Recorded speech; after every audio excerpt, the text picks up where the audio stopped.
This is To the Front. Tools for today's top agents.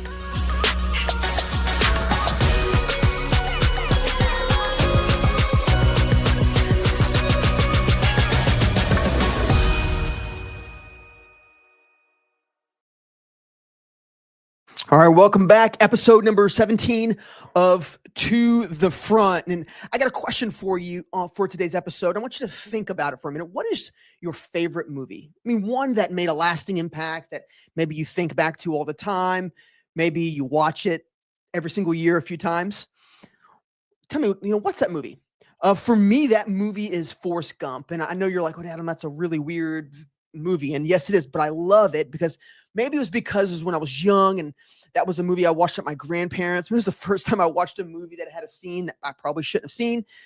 I was pretty young, but there was a moment in the movie that made a difference in how I viewed life. There's actually a couple scenes, but the scene I'm going to tell you about today was when Forrest is sitting on a bench and he's talking about something that he heard about a feather. Do you remember this? And he talks about some people in life live life kind of intentionally. But then he says, but is life more like a feather and it just kind of floats on a breeze and it kind of goes wherever the wind takes it, right? So is life, or maybe is business, a product of just how the wind blows?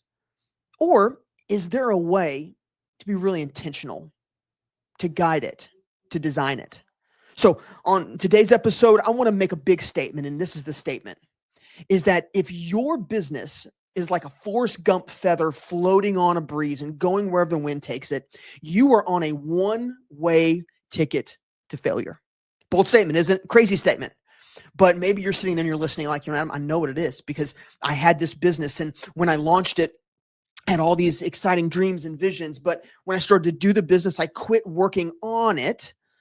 And I just worked in, and all of a sudden things went south and I don't have a business anymore. Well, I want to tell you that I think that's avoidable. I think it's avoidable because your business needs an operating system. It needs some way to not only cash vision one time, like when you start the business, but it needs a way to evaluate and to plan and to look at all the problem pieces and the good pieces, and then to take action and watch your business grow. And I'll tell you, for front runner for my print shops, I've had an operating system for a long time, but today's episode is all about a specific operating system that I think could be really powerful for your business. And so to do that, I want to bring on my friend, Ian Murray. Ian, welcome to the Front, brother. How you doing? Man, I think we should cut the podcast with me and I want to listen to you the entire time. Yes, I've had people listening. They're like, dude, it's hard to keep up, man. You talk so fast. I love it. I'm energized just talking to you right now or just listening to you. I appreciate it, man. So I got to say this. Yeah. So I had no idea what you were about to say. And I'm looking down, I'm sipping my coffee, and I look down at my coffee. It's got this on it. And I got to read this. Yeah, please. The life I want is built on choices, not chances. I choose to create it with intention. Oh, let's go. The life I want is built on choices, not chances. I choose to create it with intention. Huge. Yeah. And it's just, you know what? Yeah. I'm a big believer that stuff just happens for a reason. The world kind of conspires in the right ways. And that's kind of proof right there. That's man, we've set up for success right there. Yeah, man. Choices, not chances. Hey, before we get into that topic, though, about what is your business's operating system, I want to introduce Ian to you. Ian and I have been friends for a few months, maybe even more than that. But Ian is he wears a couple of different hats, probably more hats than I'm going to tell you. But the first is that he is a captive agent in Canada. In Canada, is it A? Is that his? Yeah, no dude about it, eh? Hey, he's a captive agent in Canada, been one for 16 years, so knows what it means to operate a successful captive agency.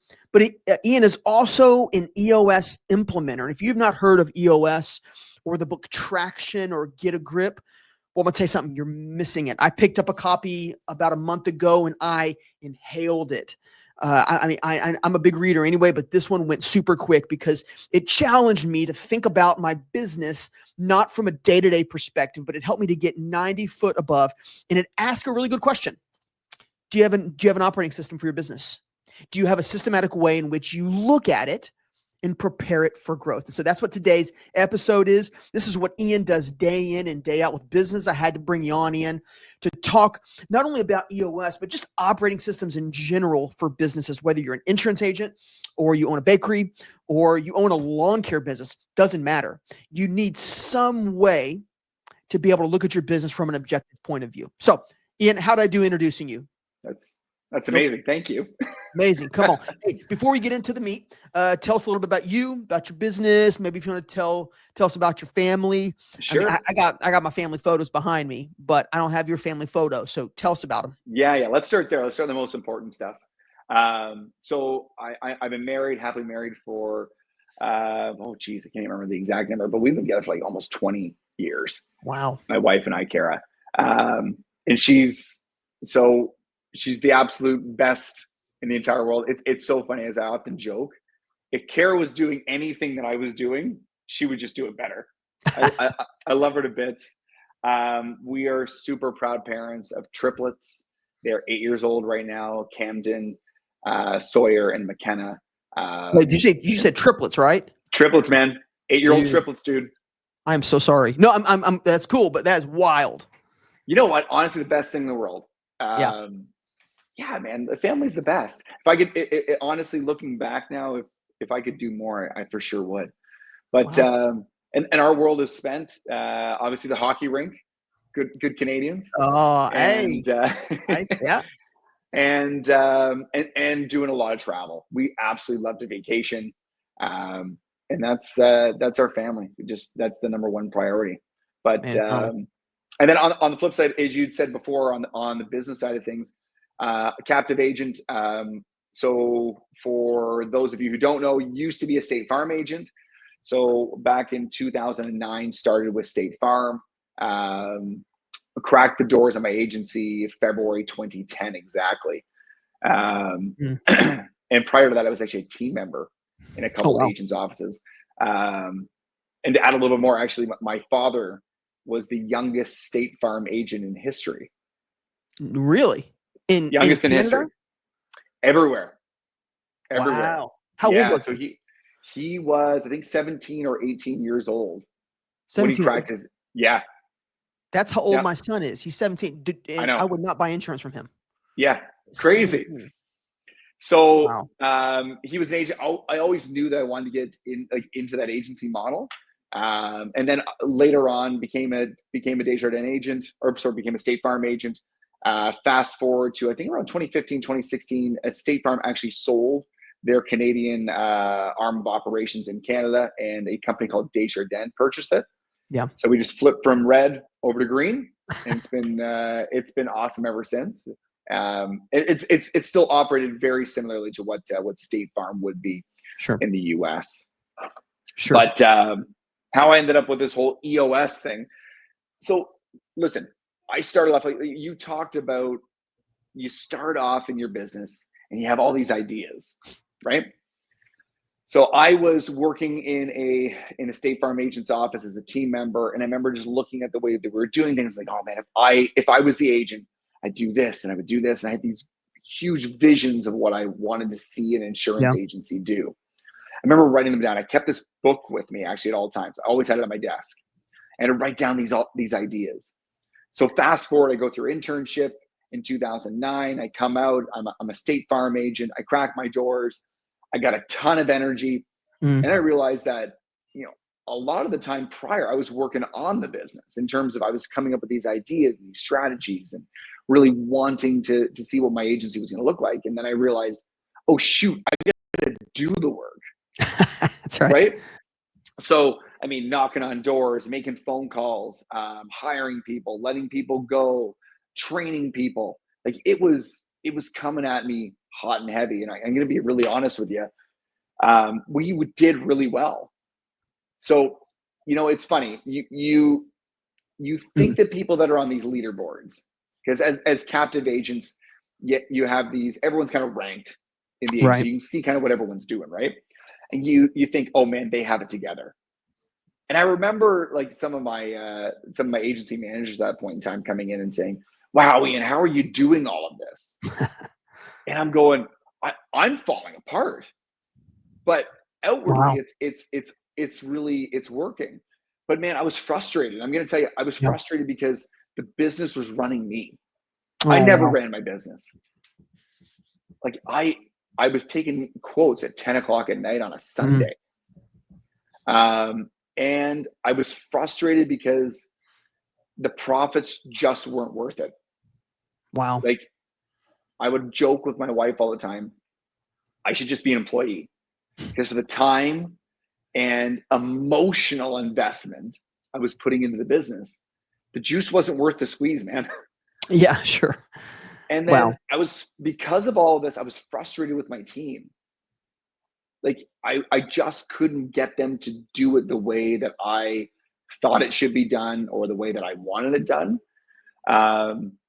And honestly, I was trying to fix all of these issues in my business. So I was doing what every great business owner I thought did. I was going to seminars. I was I was listening to podcasts. I was reading books.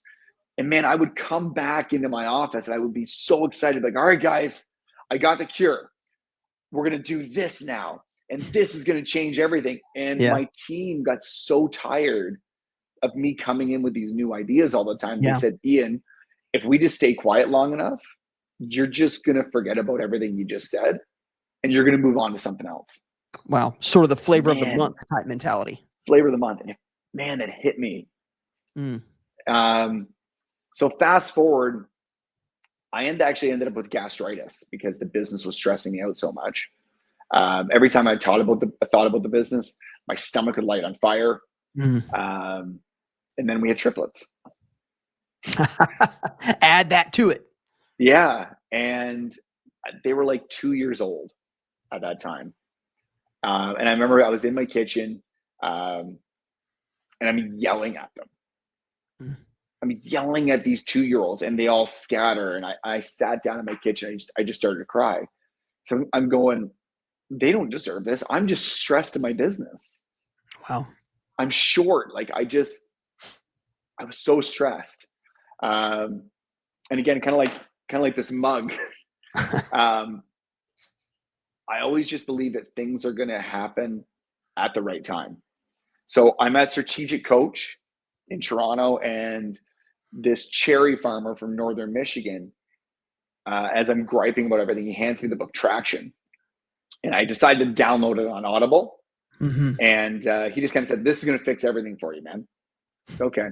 So I listened to it on the way home, and dude, it blew my mind. I just couldn't believe there was a book that explained from start to finish how to run a business. Yeah. So that's started my journey with EOS, because inside Traction, it explained the Entrepreneurial Operating System. So I fell flat in my face a few times trying to self-implement it, trying to get the tools run. Because again, that flavor of the month thing, I'd read the book on level 10 meetings, and probably before I even got through the chapter, I was like, all right, everybody, we're doing a level 10 meeting. So we eventually, fast forward, we hired an EOS implementer, and I want to give a big shout out John Weening out of Barrie, Ontario. He came in and helped us implement EOS in the business. And I'm going to tell you, man, it absolutely took off. Yeah. And I was so passionate about the work that had been done with it. I decided to buy the EOS franchise, and that's where I spend a lot of my time now. Is implementing the EOS into other people's business, because I'm an entrepreneur too. Like I've been there, I felt it. I have so much empathy for the business owner and what they're going through. Yeah, that's and right. It fixed my problems. Wow, that's phenomenal. I'm going to go back to a phrase you said. I wasn't running my business. Yeah. My business was running me.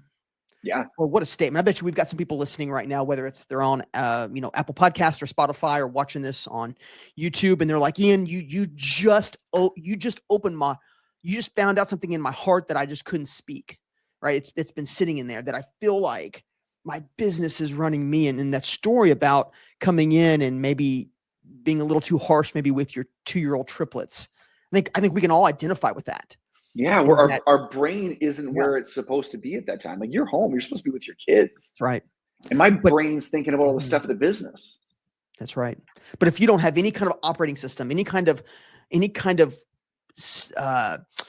not even organizational chart, if you don't have some kind of a system, some sort of a plan to take care of the business both on and in, it's going to happen to you. I don't care how good of a leader you are or how strong of a leader, how much energy you have, it's going to catch up, which is today. It's about this episode, right? Like we're talking about EOS a lot today, and I'm a big believer in it. But even if it's not EOS, it's something, right? It's some sort of a way that you evaluate your business and you grow your business and you go to the next step, right? But to do that, you've got to get over the day-to-day stuff. So this episode is not about how to sell more. It's not about how to market more or any of the checklists that you have. I know some of our episodes, we've got that here on To the Front. We've got plenty of episodes for the day-to-day stuff. But this episode is about 30,000 foot. And what Ian just talked about, he got 30,000 foot above his business. He called an EOS implementer and it changed everything. So maybe we say it this way, and maybe this is a good way to say it. Tell me if this is wrong. An operating system or taking time out to work on your business is not about what you do. It's about how you do it. It's about saying, Yeah. It's not about what we're doing in the business. It's about how we're going to go about our business. Is that a good way to say it? Maybe. Let's go backwards for 1 second. Let's define an operating system, right? Sure. An operating system is the way that you operate your business, very simply.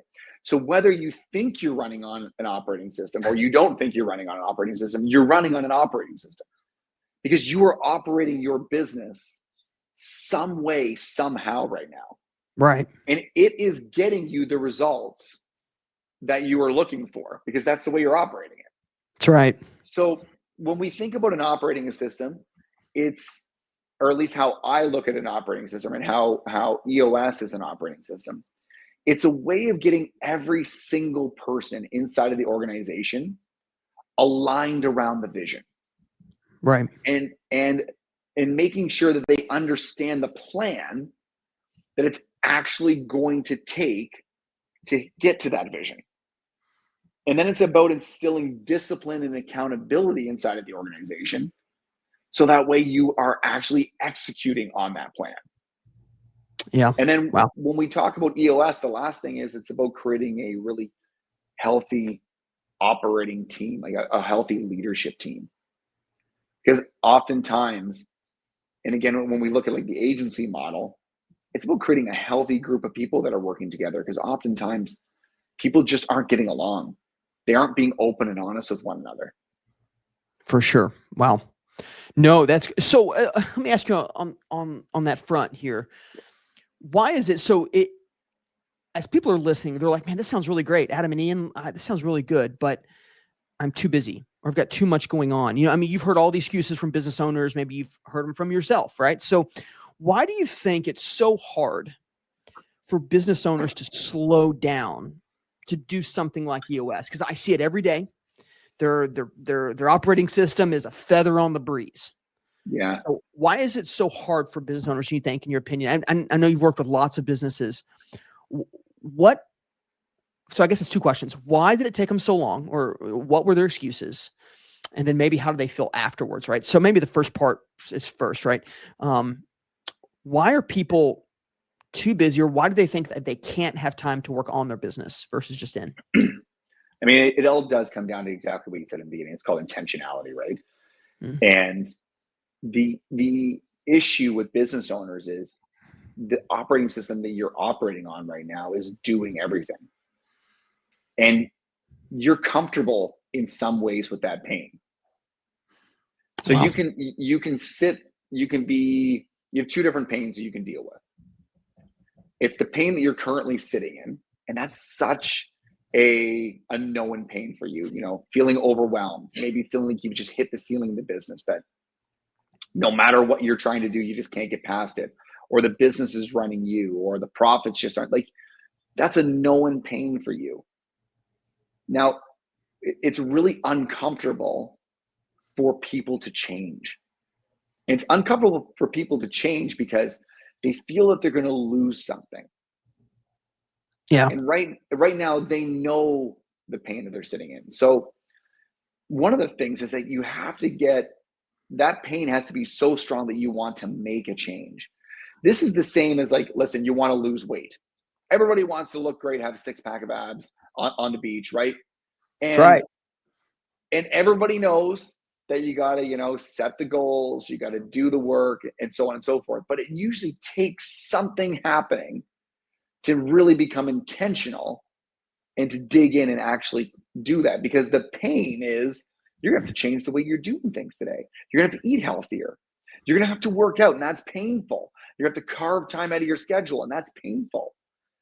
But the current pain has to become greater than the future pain. Wow. Or the pain of change. And that's what I tend to see with my clients, is when they finally contacted me and they decided, hey, I want to implement EOS, is that the pain has become great enough with whatever that pain is. Maybe, like I said, they've just hit a ceiling. They want to grow, but they can't figure out how. And they're tired of trying to keep beating their heads against the wall. They need to try something different. Or maybe it is that they're run ragged in their own business. But you gotta have something happen. Mine was yelling at my kids and breaking down and crying in my kitchen. That was the pain was too great. My family was too important to me for the business to keep running me. Yeah. It's this phrase. Have you heard the phrase, the pain I know is better than the pain I don't know? Yeah, you summed it up so much better than I did. Yeah. No, you said it great. I'm not wise enough to come up with that on my own. It's the pain that I know is the pain is better than the pain that I don't know. But what I think people would find is that the pain that they don't know is a good kind of pain. It's the pain of change. It's the pain of progress. It's the pain of profit. If I could find another P word, I would. That pain is a good thing. But the reality is that I think, I mean, you said something so wise. I got to tell you, I'm going to write it down. I'm going to forget to give you credit. So I'm sorry in advance if you hear me say it on another podcast. But people become comfortable in their pain, almost to where it doesn't hurt anymore. It's like they've been cauterized. Yeah. And like they've just accepted mediocrity. They've accepted subpar results. They've accepted that their team is never going to feel cohesive, or what you said, aligned. They've just accepted that. That was a really good statement. And if you're listening today, maybe you're sitting there like, Adam, I know that pain. And maybe you've stuffed it down inside. And I'm going to tell you something. Today's podcast is about motivating you to think about it again. What is it that you're really going after? And maybe you can't answer that question, which actually I think is the heart of EOS. Is the why? The why is that there's something that you're going after. So tell me about that a little bit. Maybe we could talk a little bit about that pie chart that you have behind, if you're watching this on YouTube. There's a pie chart behind Ian if you're just listening, and it's got the components of EOS. Talk a little bit about how that works, right? If I'm a business owner, like, okay, great. I'd love to be intentional about my operating system, not have a laissez-faire operating system. Maybe I want to think about EOS. Tell us about how that works, just in general, if you could. Yeah, but before I get into it, I want to give you this quote.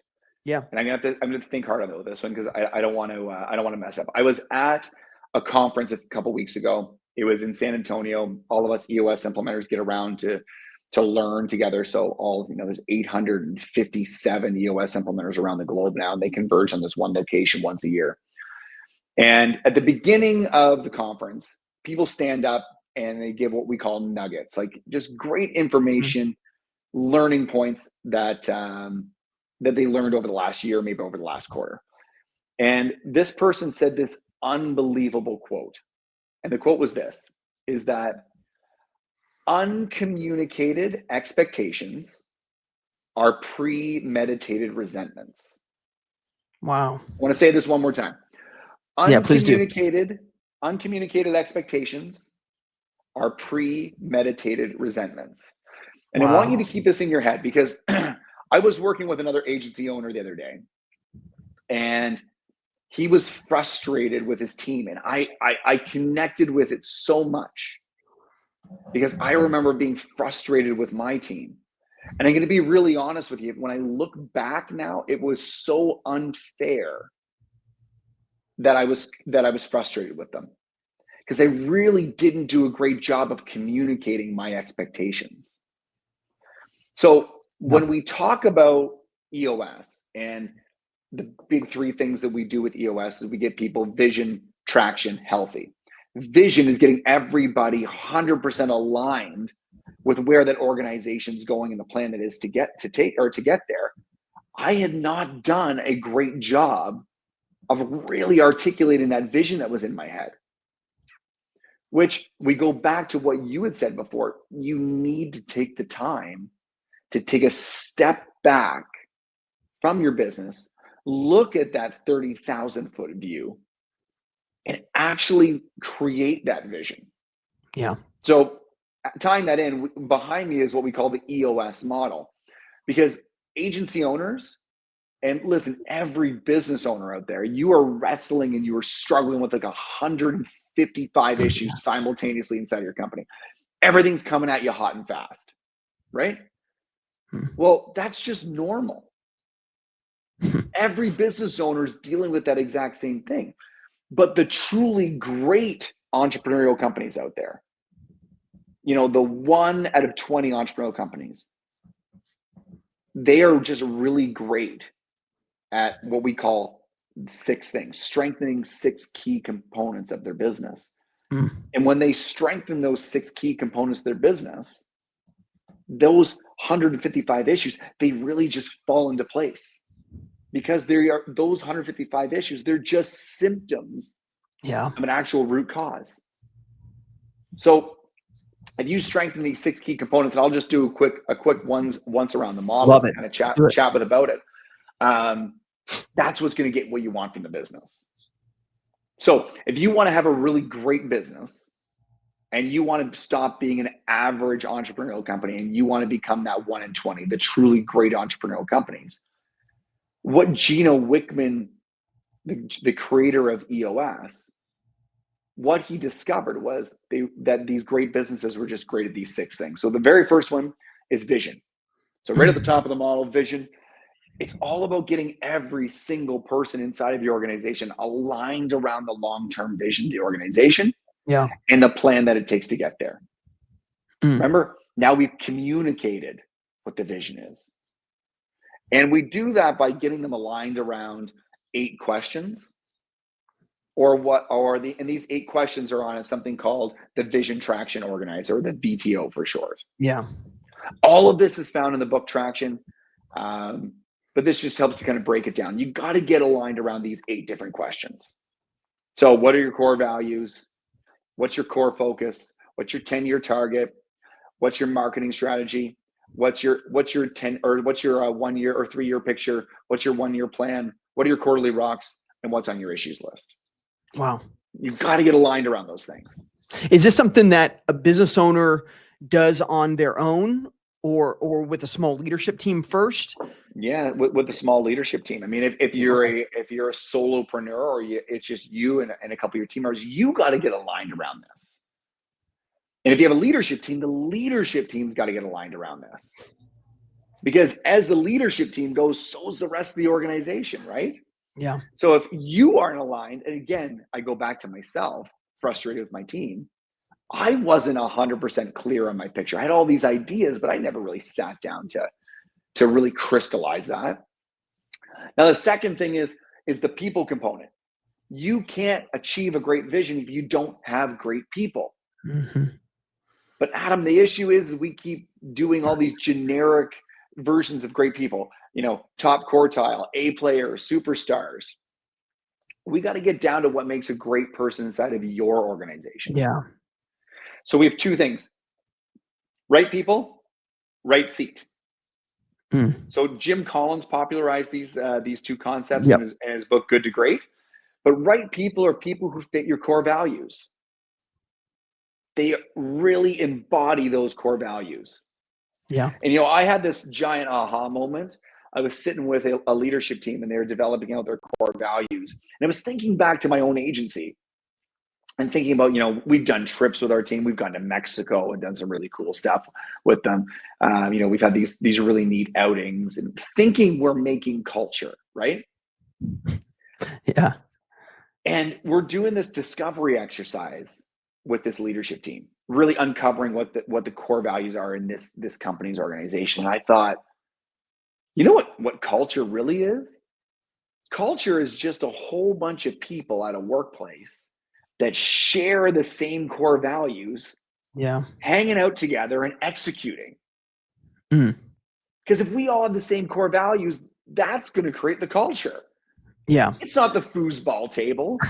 It's not the trip to Mexico. Yeah. It's people who really align around those similar core values. Wow. So culture almost creates itself when the right people are on the bus. Yeah. Right. I on that note, I was reading Traction at my Waffle House because I'm a big Waffle House. I don't know if they got Waffle House in Canada. They do. No. Well, I'm in the grease pit of Waffle Houses in Kentucky. I'm reading this book, and I had a random guy walk up. He said, "Traction." I said, "Yeah, I'm just reading. It's great." He goes, I implemented it in my business 3 years ago, and I love it." He said, "But I got to warn you about something." I said, "What?" He said, "If you implement it to its fullest, you'll probably lose all your team." Ooh. And I said, "What are you talking about?" He goes, "Well, this is going to raise the standard by which you allow people to work in your business and work with you." He said, "I lost my whole team, but I replaced them with team that bought in and that had the core value." And I was like, wow. I said, number one, I hope that doesn't happen to me.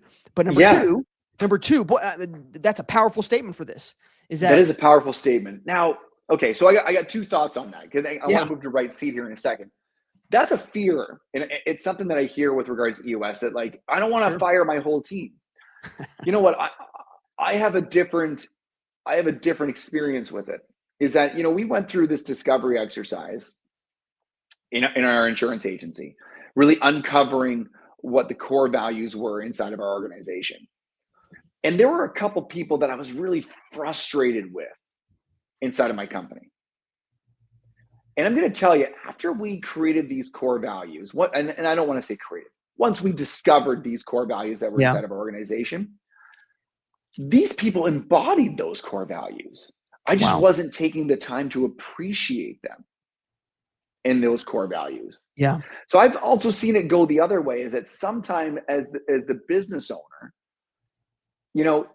especially look in the agency model, where you're really trying to drive new business, right? Yeah. You sometimes forget about the value of your service and operations team, because they embodied, these two people I'm really thinking of really embodied the core values that were so important to our organization, but they didn't sell. And I was getting confused over sales versus, are they a right person inside the organization? And I'm going to tell you this: as soon as we started calling out and hiring, firing, and rewarding and recognizing people inside the agency on these core values, man, I love these two, Adam. I love them. So yes, it does hold people to a higher standard. Absolutely. Yeah. But I will also say that it can make you appreciate the ones that you do have that maybe you didn't see before. Huge. So huge. Two sides of things. Let's talk about right seat here for a second. Let's do it. Right seat are people who are just genetically encoded to be great at their job. Now, the issue is, again, I want to go back to that statement, right? Having the clarity of the expectations. Do people know what they're supposed to do inside of their job? So we have an accountability chart where we take a structure first approach. We build out the organization, really assigning 5 roles to each seat inside of the organization. And those 5 roles really give the expectations of what that person's responsible for inside that seat. Yeah. Now, if they want, and have the capacity to do what we call GWC, those 5 roles, they're in the right seat. So Adam, if I got right people who fit my core values and in the right seat, executing in their seat, we got right people in the right seat, man, you can achieve that vision with those right people in the right seat, as long as they buy into that vision. That's right. Right? Everything connects here. Let's move over to data for a second. Mm. Data is about running that business on good quality information. Yeah. Because unfortunately, as business owners, and man, this was me. I ran it on thoughts, feelings, and emotions. Yeah, that's right. Your heart will lie to you. My heart won't lie to me. Your heart will lie. It did, yeah. And, we get a really great scorecard built out, making sure everybody inside the organization has a measurable that they're responsible for, maybe 1 to 3 measurables. Again, that's probably going to tie back to one of the 5 roles they're responsible for in their seat, making sure we understand, they are in the right seat. They're hitting their measurable. We need to strengthen that data component. Yeah. Get us running on good quality information, getting away from just those thoughts, feelings, emotions, and egos that are driving our decision making. Yeah, huge. Makes sense. And can I say that that's what Frontrunner is all about? It's about, man. Helping you scorecard.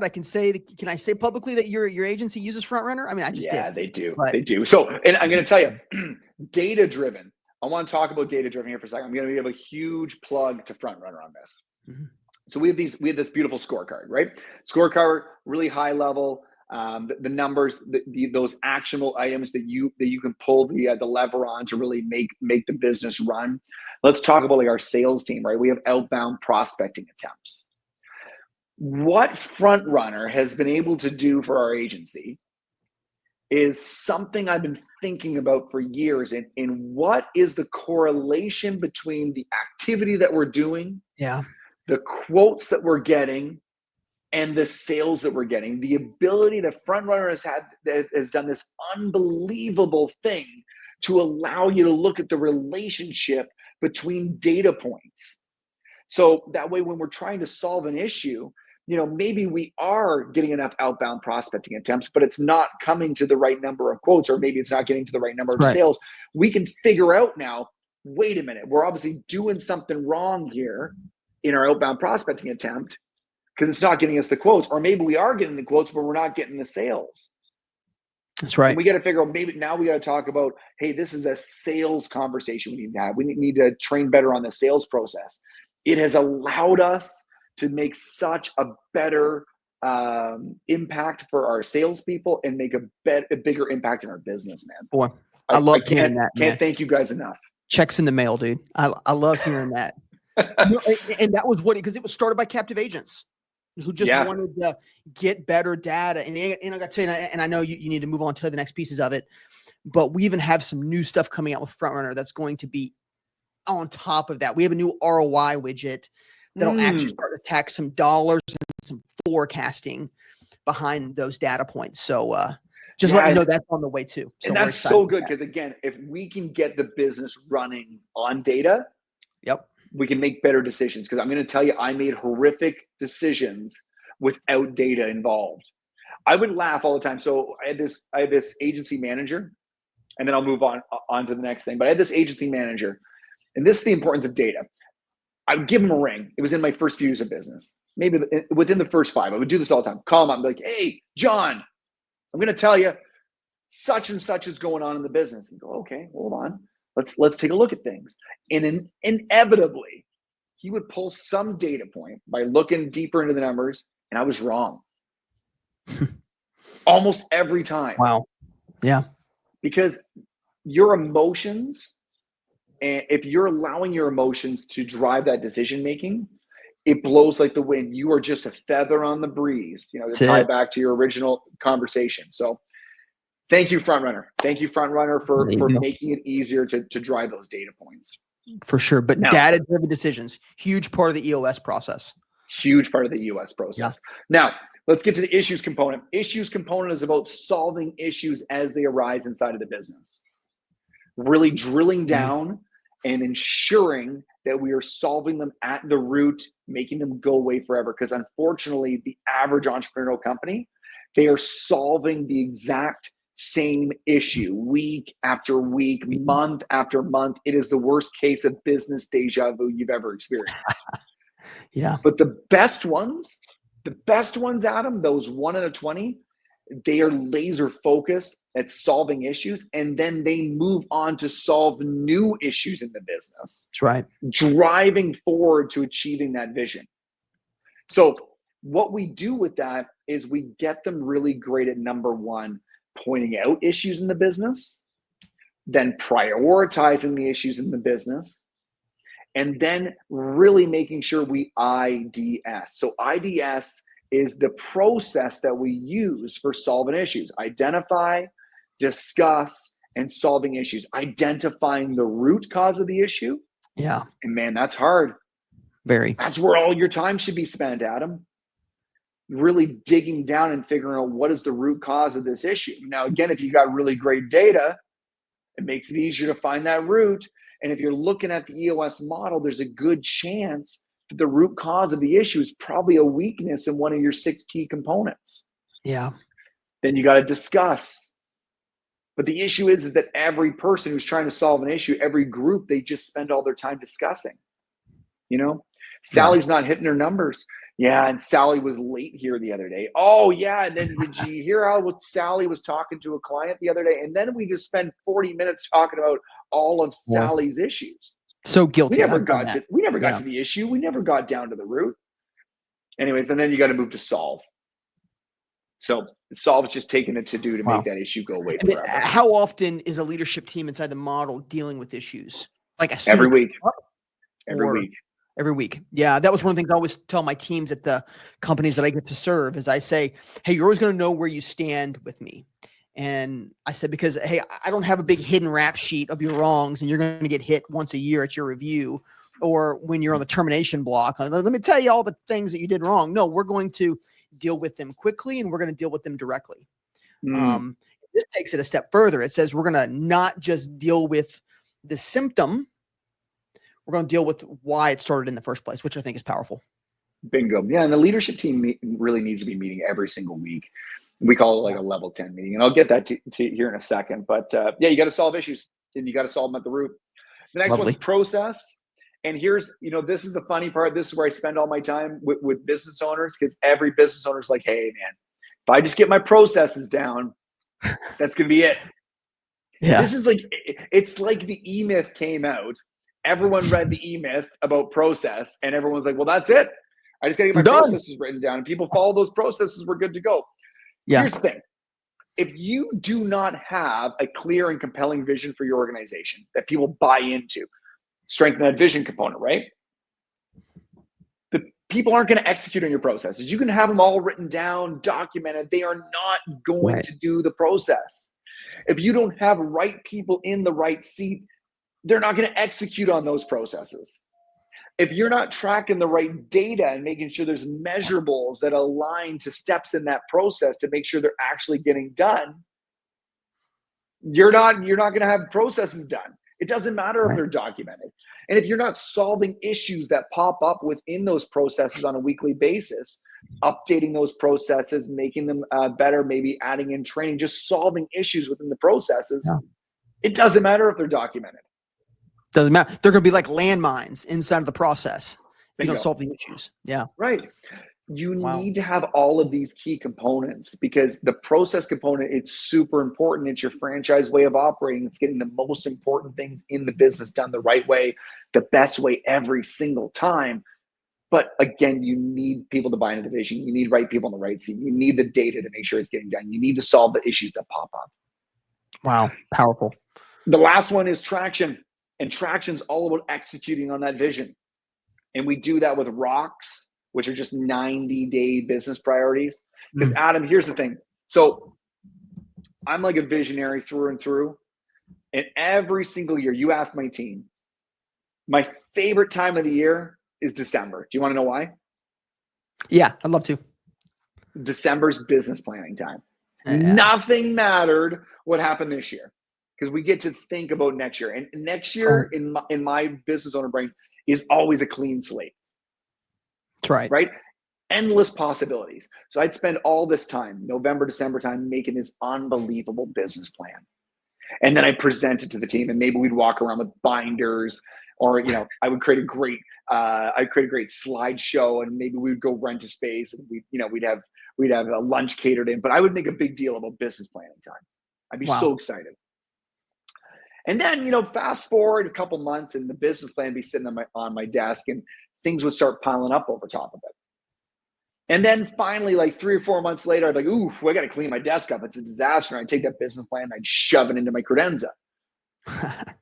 And then November and December would roll around again. I'd get all excited. It's business planning time. I go, oh, we had a business plan last year. Last year. I should pull that out. And so I'd pull it out and I'd blow the dust off it, open it up, and I'd be like, well, we didn't do that. Ooh, missed on that. Oh, wow. I forgot that we even were going to look at doing that. Rocks are your 90-day business priorities that align to that 1-year plan. Right. And it ensures every 90 days you're executing on those 3 to 7 company rocks that get you to your 1-year plan. So you're not like me pulling your business plan out at the end of the year going, did we do the things we said we were going to do? That's right. The second thing is we align a really great meeting pulse with those rocks. And the meeting pulse specifically is that level 10 meeting agenda. It's a weekly meeting, a 90-minute meeting with your leadership team. And that 90-minute meeting follows the exact same agenda every single week. You do a little segue, do a little personal good news, business good news, transition us into the meeting. Then you check in on your scorecard, you know, those high level numbers that see if you're going to be predicting that you're going to hit your monthly, your quarterly, and your annual goals. We're going to check in on rocks, those 90-day business priorities that we said were so important to make sure we hit our 1-year goals. And then we're going to check in on customer and employee headlines. Yeah. Checking in to make sure everything's going okay within the agency or within the business. Make sure our employees are happy, our customers are happy. And then we inject accountability directly into the meeting agenda with a to-do review. Because Adam, you and I had a meeting last week and there were some to-dos that came out of last week's meeting. Did they get done this week? Yeah.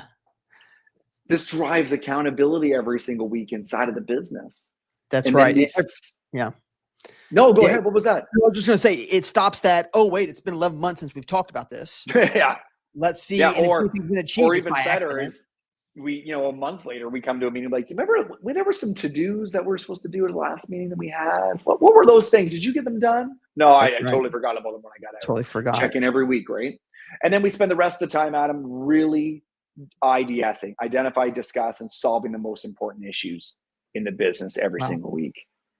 So when businesses are doing this, they know they've got a set time. In fact, I've got Frontrunner's got a partner called YPC Media. We do a lot of work with them, but I mean, Tuesdays at 10, you know, I don't call that CEO. Why? Because he's sitting in that 90-minute meeting. They follow the EOS process, and tell you, I've seen their business just level up and level up and level up. And he credits it all to EOS. He credits all to this traction process. And he says that the hub of it is that 90-minute meeting that happens every single week that keeps them aligned to what it's that a linchpin was. And the reason why we call it a level 10 meeting is that, like, at the end of the meeting, we do a recap. So we recap the to-dos, because there's obviously going to be to-dos that come out of your IDSing, your identifying, discussing, and solving issues, because the solve creates a to-do. We need to make sure that everyone understands what they need to do when they come out of that meeting. Make sure they understand, oh, you have this to do. And then we rate the meeting 1 to 10 on its effectiveness. People hate meetings because nothing gets done. Yeah. Right? So if you have a meeting every single week that's checking in on the most important numbers in the business, making sure they're on track. It's checking in on the 90-day priorities, those rocks.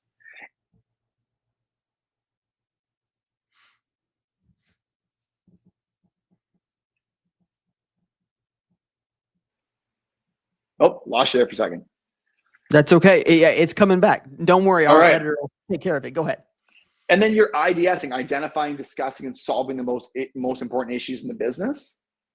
That's a meeting that's worth being in. Yeah. That's why we rate those meetings at 10 out of 10. Wow.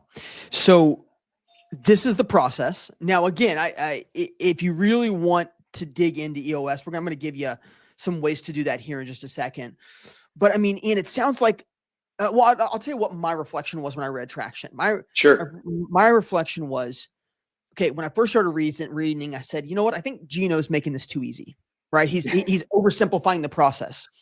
But the further I got along, the more I'm like, wait, that's actually on purpose. Yeah. He says, I was really boiled it down to really all problems are one of 5 or 6 things. Yeah. Right. And they're gonna, and so it gives people clarity to cut through all the mud, all the noise, and really handle the problems in their business, the objectives in some sort of a measurable, organized way. Dude, I love it.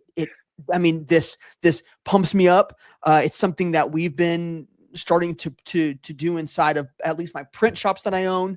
It's validated some things that we do, like the year meeting, you know, the quarterly meetings that I've already been doing with my team. But there's a whole lot of other nuggets that you said that are important. Yeah. I want to highlight what you've said there, because like that, it almost seemed too simple. Listen, you cannot scale complexity. Yeah. Wow. That's a good statement. Like, there is no possibility. There is not a single business that has scaled with complexity.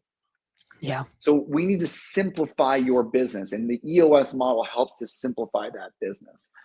And now I also just want to tie back, because the original statement that I made prior to walking through the EOS model was this. It was the fact that uncommunicated expectations are premeditated resentments. This helps to make sure you're communicating your expectations. You have a vision and a plan. You've communicated that. You've communicated that this is what a right seat, or a right person in a right seat looks like.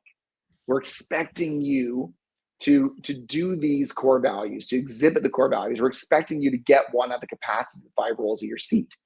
We're expecting you to hit your measurables. We are expecting you to help identify issues in the business and help us solve them. We are expecting you to follow this documented process.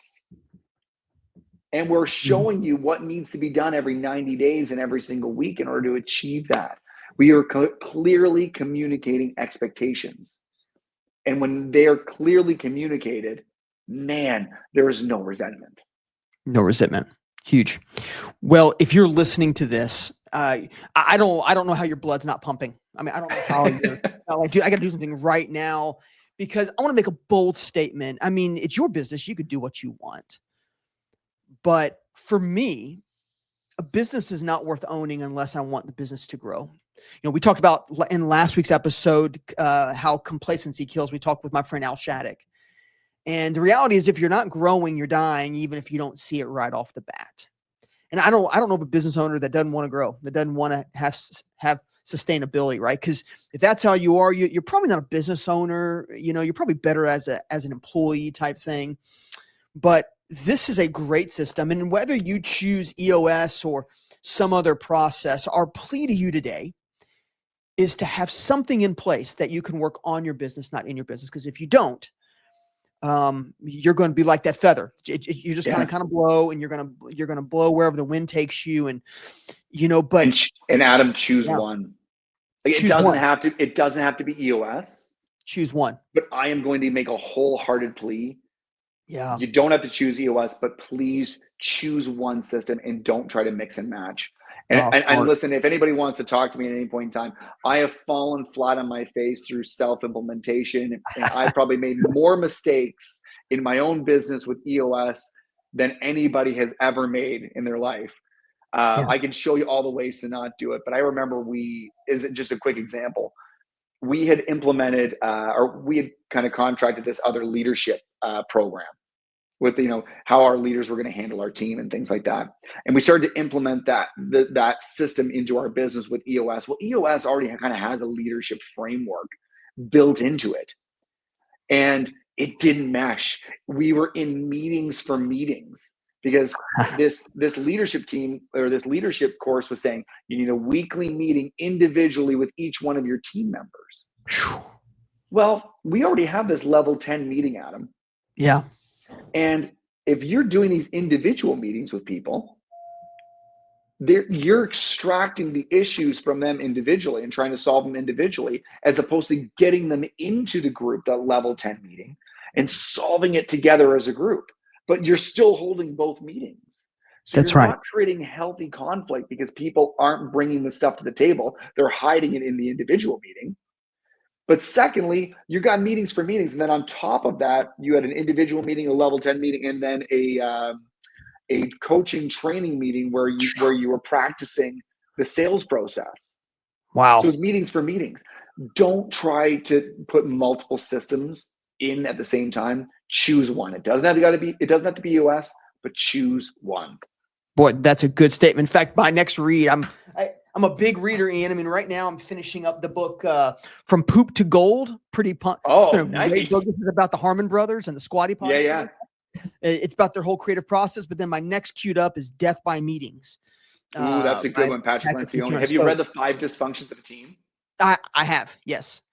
Yep. So this is the next one I'm getting ready to queue up. I'm trying to read a book a week. I've been doing this for a couple of years. It's been an incredible journey. But you're right. Meetings for meeting's sake. I used to be a pastor for a long time, Ian. Didn't know if you knew that. No, I didn't. It was at the Baptist church too. Baptist church, we know how to have potlucks and meetings.